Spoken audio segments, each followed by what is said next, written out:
Hey everyone! Today, I'm going to tell you about how my parents found out they skipped my wedding to a billionaire on national TV. It was as satisfying as it sounds, but there's a lot you need to know first. I fell for the guy in a flannel shirt who showed up at a biotech conference and asked me a question about protein folding that made me forget anyone else was in the room. I married him because he really saw me, unlike anyone in my family ever had. Growing up in Adnema, Minnesota, I was the wrong daughter. My mom, Linda, always put my older sister Ashley first. Ashley was the pretty one, the cheerleading captain, the homecoming queen. She could walk into a room and command attention. I, on the other hand, was invisible and got a full scholarship to the University of Minnesota, but my parents never cared. When I won the state science fair at 16, they were at Ashley's cheerleading banquet. My grandma June was the only one who came. She told me, "The people who show up when you have nothing are the only ones who matter." 2 years ago, I moved to Minneapolis for a job as a biomedical engineer at a startup. It was the first time I lived somewhere my mom hadn't decorated, and the silence was mine. That's where I met Ethan Cross at a biotech conference. He asked me smart questions, listened to me, and didn't care about my connections. We talked for hours, missed the keynote and networking lunch, and he walked me to my car. His car was an old Subaru with a dog in it, and I knew I had to see him again. We started dating, and it was amazing. He asked about my grandmother, remembered every detail I told him, and gave me space. 3 months in, he took me to his house.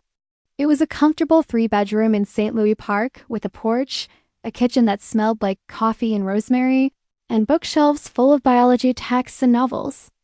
He showed me a photo of his dad, Henry, a biology teacher who died when Ethan was 24. Ethan said his dad taught him that the work matters more than the title. 6 months after our first date, Ethan proposed in his kitchen. He made pasta badly, but it didn't matter. The ring was simple, just like I wanted. I called my mom to tell her the news. She was silent for 3 seconds, then said it was nice. She started talking about Ashley's vow renewal and asked about the venue. She said it was a barn, like it was a bad thing, and invited us for dinner. 2 weeks later, Ethan and I drove to Adna.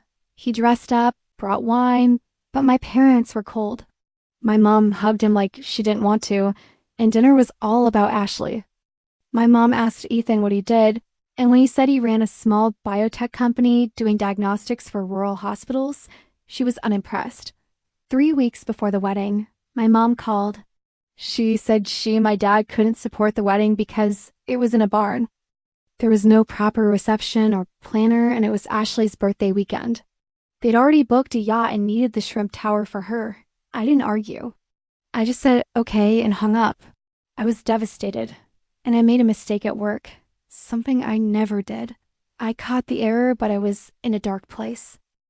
Then one night, I found the trophy from the science fair in a box. I sat on the floor and it hit me. I'd been performing for an empty auditorium my whole life. He sat with me in the dark, didn't say anything cliche, just told me a quote his dad used to say. "You don't owe anyone a version of yourself that makes them comfortable." The next morning, I opened Grandma June's recipe book. There were notes in the margins, not just about cooking, but about life.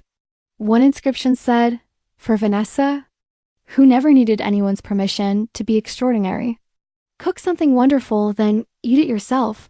I realized I'd been asking for permission my whole life, but I didn't need to. I decided to go through with the wedding. I told Claire, and she was supportive. I sewed my own dress, using fabric from Grandma June's apron for the pockets. Ethan told me about the watch his dad gave him. His dad bought it when he got his first teaching job, and it was a symbol of the values he taught Ethan. Ethan also mentioned that a producer friend wanted to feature our wedding on a TV segment about unconventional weddings. The publicity would help their rural health care initiative. So I said yes. Planning the wedding without my mom was a breeze. Claire and I made all the decisions quickly and had a great time. Priya, Ethan's chief science officer, arranged table settings, and James fixed a string of lights. These were powerful and wealthy people in the biotech world, but they were just there to help because they loved Ethan. I got dressed with Claire's help. I walked down the aisle alone, and Ethan looked at me like I was the most interesting thing in the world. We were on the couch watching a documentary about octopuses when Claire texted me to turn on Channel 7. Ethan realized the producer had put his net worth on screen. I didn't care. 2 weeks later, Ashley called. She told me what happened when my parents saw the segment. My mom's fork hit the plate when she saw Ethan's net worth. She said, "That can't be right."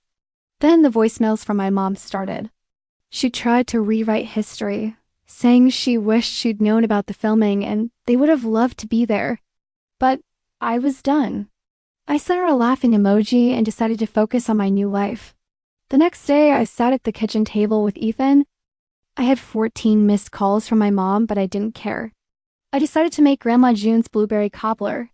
I put the science fair trophy on the shelf above the stove.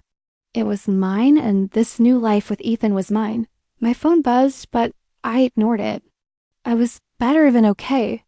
I was finally living my life on my own terms,